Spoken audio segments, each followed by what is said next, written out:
Today, we shall be looking at the topic, is it proper to pray, every power die?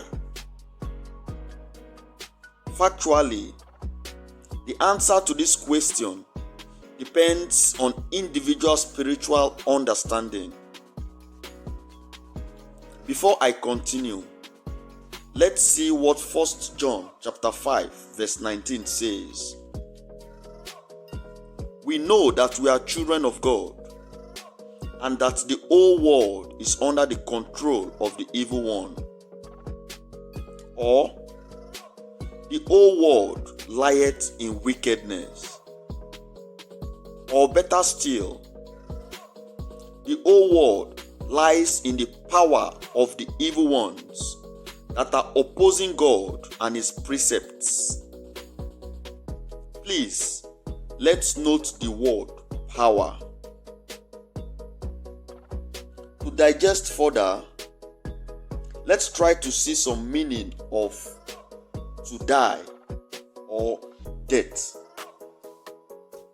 To die means to stop living, to lose force, to expire, to stop working.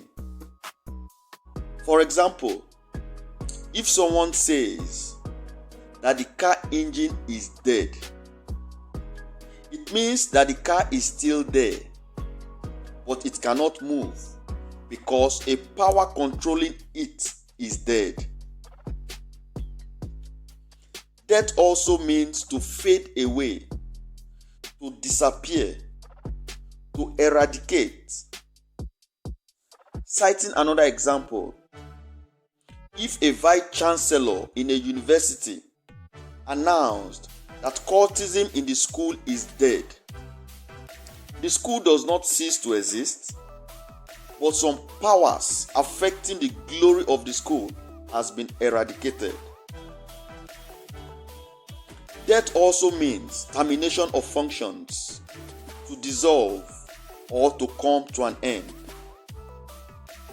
Little wonder you hear people saying, I cause anger to die, I cause headache to die, or you cancer, die from your roots. So my beloved, to kill or death doesn't necessarily mean that somebody stops breathing. No, it's bigger than that. Therefore, our Bible reflection today is taken from the book of Isaiah.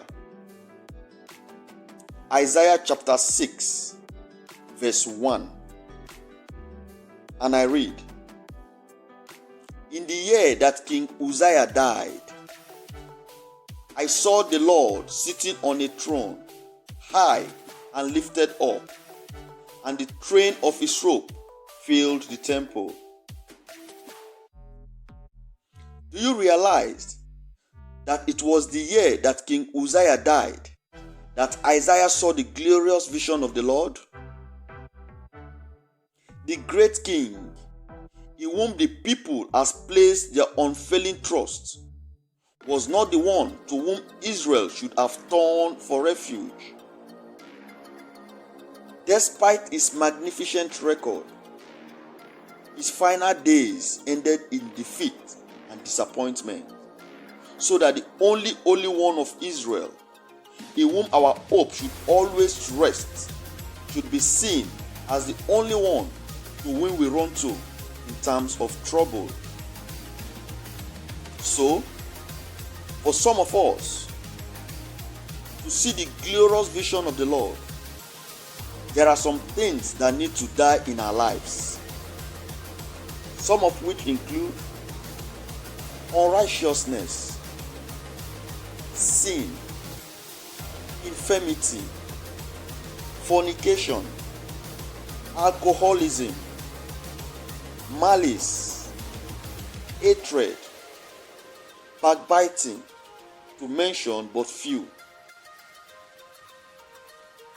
Have you realized that certain breakthrough, certain revelation, certain progress, certain favor and blessing will not happen in some people's life until certain thing die.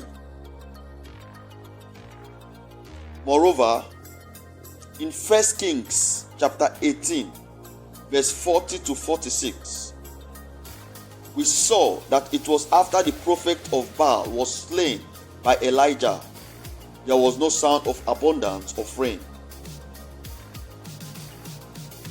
Also, in the Gospel of Matthew chapter 2, verse 19 and 20, I read, "But when Herod was dead, an angel of the Lord appeared in a dream to Joseph in Egypt, saying, Arise and take the young child and his mother and go into the land of Israel, for they are dead which sought the young child's life."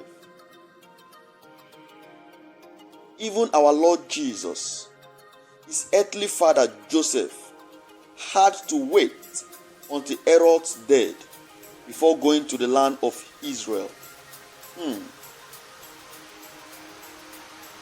The truth is, the enemy is not interested in just putting someone in the hospital's bed. No. The enemy's interest is to steal, to kill, and to destroy, according to the Gospel of John, chapter 10, verse 10.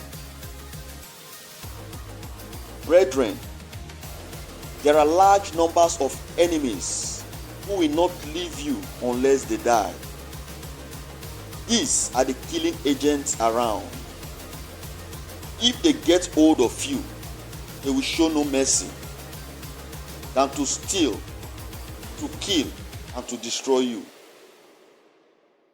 If you don't rise up with the ability of God in you to kill them, then you will be killed. Headache wants to kill you. Ulcer wants to kill you.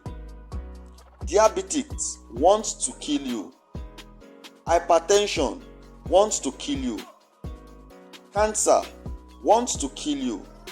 Tumor wants to kill you. Stroke wants to kill you. All these are enemies, and we have to kill them before they kill us. Remember that Jesus himself is a destroyer. According to 1 John chapter 3, verse 8, it says, "For this purpose the Son of God was manifested, that he might destroy the works of the devil. The world indeed is full of wickedness." The Lord killeth and maketh alive, so the Bible said. And if you observed, in the book of Genesis chapter 2, verse 17, God pronounced Adam dead, saying, "But of the tree of the knowledge of good and evil you shall not eat, for in the day that you eat of it, you shall surely die." We also noticed that in Genesis chapter 3, verse 6, Adam and his beloved wife ate the fruit, but they did not die. In fact, Adam lived for 930 years, according to Genesis chapter 5, verse 5. So, the death God was talking about was a spiritual death. My beloved, when we hear Christians pray, every power die, any power die. They are just controlling the spiritual powers of force possessed by a man to a man by terminating the proposed functions. In our next lesson, we shall be seeing some reference that shows us the killing power of Jesus. Thank you once again for your time, and God bless you. Bye.